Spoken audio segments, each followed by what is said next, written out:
Let's begin with the sentence this time. The sentence is, this shirt belongs to me. This shirt belongs to me. Can you convert this sentence into a passive form? Have a look at the verb belongs to and try it. If you can, you are a genius and you are qualified to write a grammar book. And if you cannot and justify that, then again you are a genius and you are already a grammarian.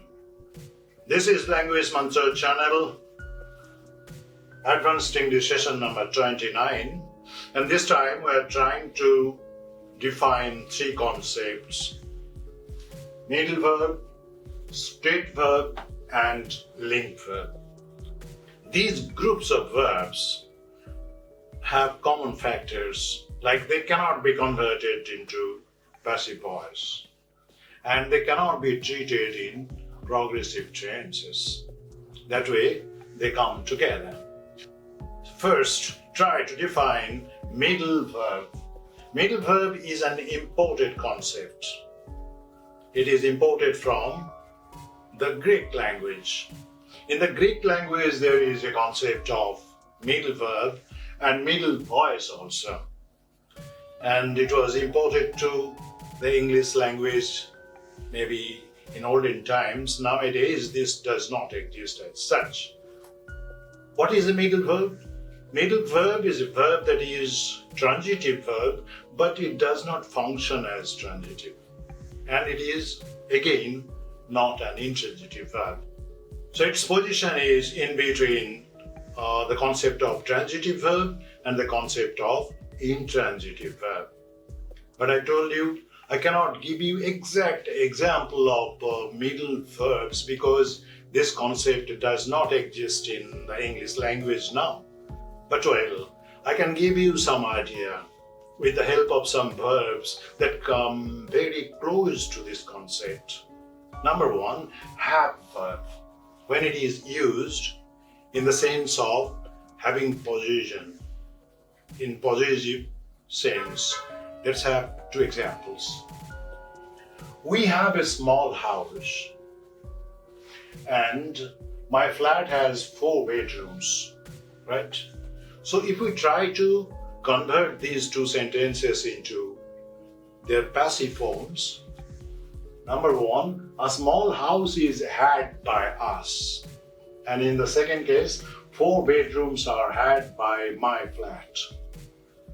This type of sentences actually are not available in popular usage. You see, a small house is had by us. Very clumsy sort of sentence. Very awkward type. And this one, we have a small house, is very straightforward and much better looking sentence. That is why in the English language it is always discouraged to use this kind of sentence. A small house is had by us, or say 4 bedrooms are had by my flat. This is the reason this have verb cannot always be converted into its passive form, and it comes very close to middle verb. Middle verb also could not be converted into passive forms. Another example. Blue color suits you well, or blue color fits you well. Try to convert it.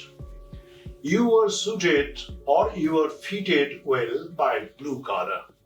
Is it a very smooth sentence? Or is it a very nice looking sentence? It is again a clumsy sentence, again an awkward sentence. So it is the blue color that gets the upper hand in this sentence.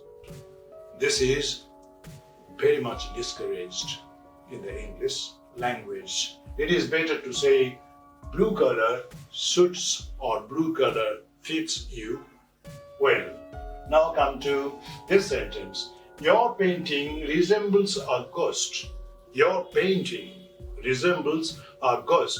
Obviously, a ghost is resembled by your painting. Grammatically speaking, this construction is not bad, but in the popular usage, this is not acceptable. And this is the reason why, the passive form or sometimes the progressive forms are not available in these cases. So take care of these verbs. Try to remember that these are the verbs. They come very close to what we call middle verbs. It is not in the popular usage to use them in the passive form. Another sentence. 4 times 5 equals 20. Any mathematics teacher will say this. 4 times 5 equals 20. And nobody will like this one. 20 is equal by 4 times 5. So this is a question of usage. Grammatically speaking, all these forms are possible.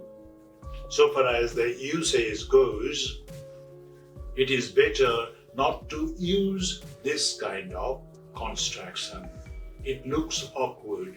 It looks clumsy. Language must be very clean.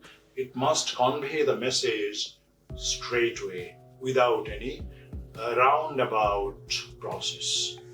Okay, so this is what happens with middle verb. Then we have 2 more concepts. One is state or stative verb. State verb or stative verb. I remind you of 2 words, static and dynamic. If you understand static, that means something is not moving. That means lacking in action. There is no action. So some verbs are there where there is no action. Those verbs are static verb or stative verb, or those verbs are called state verb. See it against the concept of dynamic. That means something that is moving, that has a process of action. And these verbs are actionless. For example, Jenny disliked John very much. Okay, very fine sentence. Jenny disliked John very much. And in the passive voice, it will be John was disliked by Jenny very much. John was disliked by Jenny. Why? This is not possible. Grammatically speaking, this is possible. But nobody speaks like this because the verb is considered to be a stative verb, and stative verb has no action. If it has no action, then it cannot be converted into the passive form of a sentence. I give you an example. Love. I love you. I hate you. I understand it. These verbs are stative verbs. You cannot say, I am loving you. I'm not speaking of advertisement. I'm speaking of the English language properly spoken by speakers. So they don't say, I'm loving you. Because loving, it is in progressive tense. Or I am loved by you. This is not also possible. For the same reason, when you want to show the action part of it, verb love, you have to import another verb. Love making. In that case, love becomes noun. We'll take another session on progressive use of these verbs. Now, Jenny disliked John very much is a better sentence than John was disliked by Jenny. Reason is very obvious because this verb is not action verb. Other examples I have given: love, hate, understand, etc. Now come to the third issue, that is linking verb. Linking or link verb. Sometimes it is said link verb, sometimes linking verb. It is very obvious. Linking verb links 2 things together. Okay? 2 parts of a sentence is linked by linking verb. I give you an example. He becomes a doctor. Now, ordinarily what we do when we say a transitive verb must have an object. An object is something that is very different from subject. When I say I kick the ball, you can imagine, you see me first, the player, and then you look at the ball. Ball and the player, these two things are entirely different things. But here you see the language. He becomes a doctor. This doctor is not an object. This is called complement because this doctor actually gives additional information of the subject he.